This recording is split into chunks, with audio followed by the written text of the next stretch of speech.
Hey guys, Lukasz here. Today we're going to do some street photography in Shinjuku, and I got my GR IIIx for that. And specifically, I want to talk about layers in street photography and how to add those layers into your photos using various objects around the city and various techniques. Okay, before that, of course, please don't forget to like this video if you like it, and subscribe to the channel, and leave any comments you might have about this topic or any questions about shooting with the GR. We like that. I will personally get back to those comments if I see them below from you, so please go ahead and do that. And also, don't forget, we have this hashtag shootgr_ in your city. When you share your GR photos on social media, please use that hashtag, which just helps us see each other's photos and build a nice GR community online. So let's get on to the topic at hand, which is how to create layers in your photos. And when I say layers, I specifically mean, and I'll probably throw some examples up on the screen right now, but photos like this where there is something between you, that is the camera, and the subject, right? Of course, you can have things behind the subject, but that's kind of a given because you always have something behind the subject, because I can't even imagine how you would shoot a photo without something behind the subject unless the subject occupies the whole frame. So we're mainly talking about putting stuff in front of the camera. And what I want to talk about is the various kinds of objects that you can put in front that I think work really well, at least in the urban environment here in Tokyo.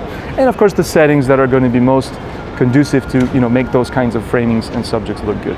All right, so let's get on to the first spot. All right, guys, so the first thing that I think works really well in the city is glass. So it kind of goes without saying, if you put glass between you and the subject, especially if there's something on the glass, it's like a floating object, between you and the subject, and that creates this layered effect. It adds a layer between the subject and the camera. And right now, next to me, there is this really cool pachinko, which is like a Japanese, I want to say casino, but yeah, something like that. And they have this cool design on the glass with these triangles, which I'm going to use to shoot through to see what's in there and get, some layers going. Now, just before I go over there, the reason I'm kind of standing far away from it, you can already kind of hear it's quite noisy. These places are very noisy. But I'm going to talk about settings first right now, and I'm going to open it up to f2.8 for two reasons. One, I want that stuff on the glass to be a little bit blurred out, to give it less definition. I think that's going to look better in this case especially. I don't have any specific rule for that. It's just case by case. I just think it's going to look better. And secondly, it's quite dark in there, so I might as well have a big aperture to let a lot of light in to keep the ISO low. All right, so let's see what I can produce over here. So here we go, we have these kind of triangle design on the glass. And then if I get really close and frame this guy sitting there up inside, then you see I have all this stuff going on.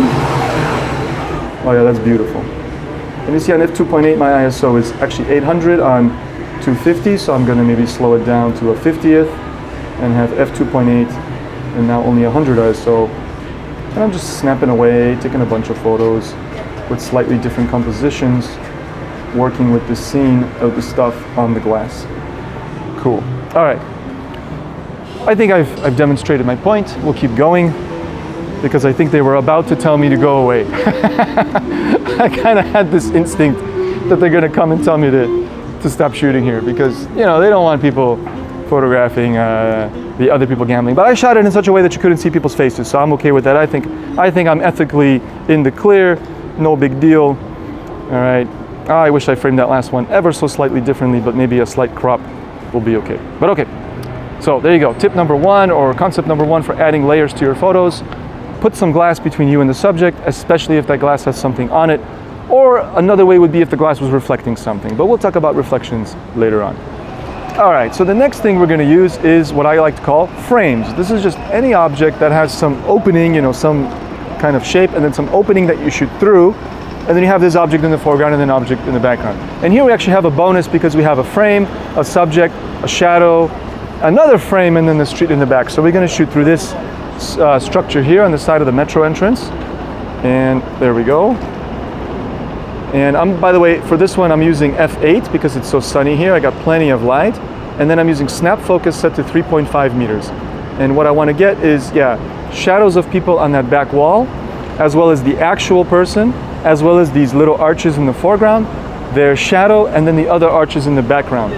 Okay, so it's a whole bunch of stuff going on here. And then what the challenge will be is just getting a really good, simple subject, ideally just one person, so that there isn't a whole bunch of clutter. So I'll just, take my time here and maybe get a couple of shots. But already without any other, I think, examples, even without a subject there, you can understand the frame effect that we're going for. Nice, not bad. And then I'm just kind of adjusting things. I'm moving around. Maybe I'm going to go higher. Maybe I'm going to go lower. You know, see more of the street in the back, less of the street in the back. Just to give myself some options. I might even go horizontal. So I'm just working the scene, just trying variations on the concept. Okay, not bad. I should also point out I'm quite underexposed. I'm minus 1.7 EV on the multi-segment metering mode because I want, you know, the camera would kind of try to brighten the scene a bit because there's a lot of shadows. And I in fact want it to be a darker scene because I want those shadows to be fully black and having no color there. Let's try this dude. Two dudes, bunch of dudes. It's a lot going on all of a sudden. So I think for those example photos, you guys get the point. So using some sort of a frame or other object in the foreground to create frames, in this case kind of multiple frames, between you, the subject, and then eventually the background. All right? So let's move on to the next idea. Okay guys, so another thing we can do to introduce layers is shooting through crowds, because crowds naturally, like when there's people passing by, they'll kind of layer themselves up. So, you know, you shoot one person, there's another person, and maybe a shadow. Hint, hint, that's what we're going to do. There's going to be some shadows because this is a beautiful sunny day, so that adds to it. So we'll be mixing like silhouettes, people, shadows, but you can do it on a gloomy day. I'm sure I'll throw some examples up already where I did it on a rainy day for a different effect, but still the idea is shooting through crowds, through layers and layers of people as they pass by. Okay, so we're going to shoot this iconic orange wall here in Shinjuku, and my settings are going to be f8, and I'm again underexposing, minus 0.7, just to get a little bit more contrast, deeper shadows, and avoid blowing the highlights. And normally I would put a very fast shutter speed, but I don't even need to because it's so bright that even automatically the camera right now is choosing like 1,000, 1,600 shutter speed, super, super fast because it's so bright. And I'm using the 3.5 meter, what do you call it, snap focus zone, right? Or distance. And I'm doing it with without full press snap. I just have snap focus just turned on permanently, so I don't want to have to think about, you know, mashing the button, because I know I'm always going to be at 3.5 meters, which at f8 is actually giving me from like 2 meters past 5 meters. So basically everything in front of me is in focus, and then it's just a matter of finding the right timing with good people coming through, with nice shadows. Okay, very good. I'm aiming a little bit up to kind of see the people from below. Yeah, what I want is definitely like a big person in the foreground who will be completely in shadow here along where I am in this darker area. And then I want a smaller person in the background who's lit, and then ideally also their shadow, if possible. All right, a couple more. And I think I'm ready to give up. I also did take a few earlier that I thought were really good before we started actually rolling the video. Okay, yeah, so the timing on these last couple were not ideal, but I definitely got the layer effect going really well. Oh, I feel good about that one. That's nice. Very nice layers to show you guys. All right, very good. We got a close person, medium, a far person, and a shadow. Beautiful. All right, so there you go.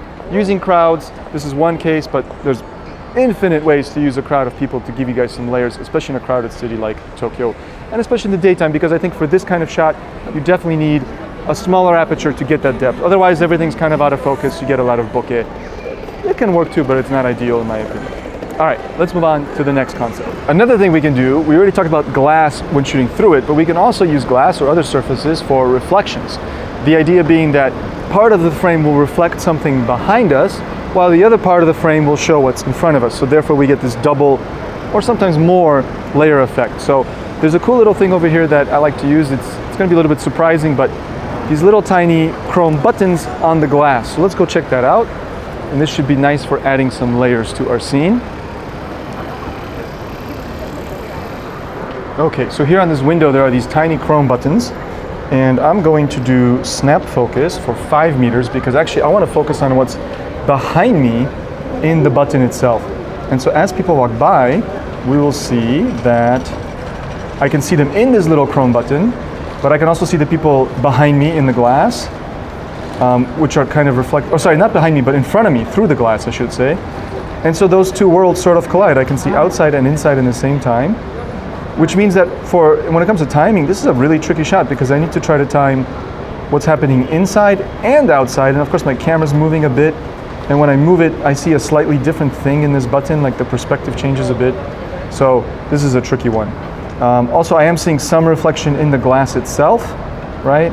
Not outside of the button, which looks a little bit different. So it's almost like I'm getting 3 different layers. So yeah, pretty complex in this case. Let's see here.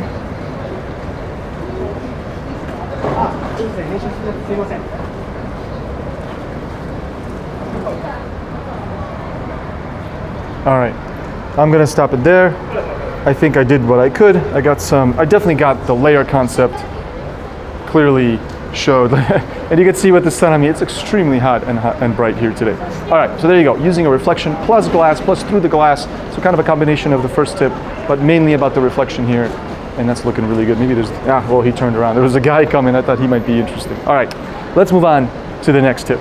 All right, guys, so I think I summarized kind of my main things that I like to use for this idea of adding layers to my shot. For me, in Tokyo, here in the city, those couple of things, people, glass, reflections, and frames are kind of all over the place. I do it all the time. I do find the GRs to be a little bit conducive to that because the front element is quite small, so you can even use rather small things to achieve this effect. They don't have to be pretty big gaps like you would if you had a bigger front lens element. But anyway, honestly, in my opinion, you can use pretty much anything in the city to achieve this effect. Like this little yellow piece of tape.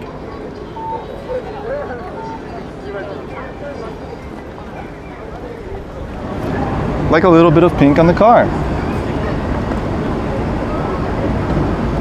Or like a random red pole and a yellow map. All right, guys, there you go, a couple more miscellaneous random objects around the city. I was actually hoping to find some more, but that's the thing, it's actually kind of challenging to find good potential objects for this kind of, layered photography, right? It really matters how the object is placed, and then more importantly even, what's the background? Is there a good chance of a subject passing through in the space that you're creating? All right, but anyway, I hope I gave you guys some ideas for how to do more layered compositions in your street photography. Of course, in the comments below, please share some of your own ideas or techniques that you use to add layers or some depth to your images. All right, I would love to hear from you guys. Of course, please like the video and subscribe to the channel if you'd like to see more content like this about photography and street photography with your RICOH GR. All right, so thank you so much for watching, and we'll catch you guys in the next video.